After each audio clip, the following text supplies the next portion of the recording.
The big reason why Libya is a gathering point for migrants going to Europe is because the country itself is unstable, it's chaotic, it's filled with militias, there's little rule of law.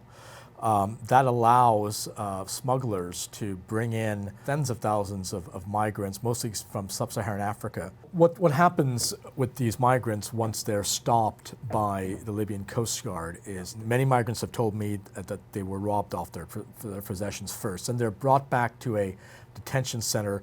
In the place I was in, Zawiya, it was started up by a human smuggling and oil militia, according to UN investigators. And the migrants are often sold off to other smugglers. The guards at the center are militia members, will phone their families back home, and if they agree to pony up more money, then they pass them on to the smugglers. So now what you're seeing is that the smugglers are putting these migrants on very small, unseaworthy boats with smaller motors, and they're just pushing them off because the goal is to get to just make 12 miles or 13 miles outside into international waters, and where they eventually get picked up by one of these international organizations' rescue boats. But that's also a reason why you're seeing more migrants dying. There's already been more than about 2,100 deaths in the Mediterranean, and largely among this route to Italy, from Libya to Italy.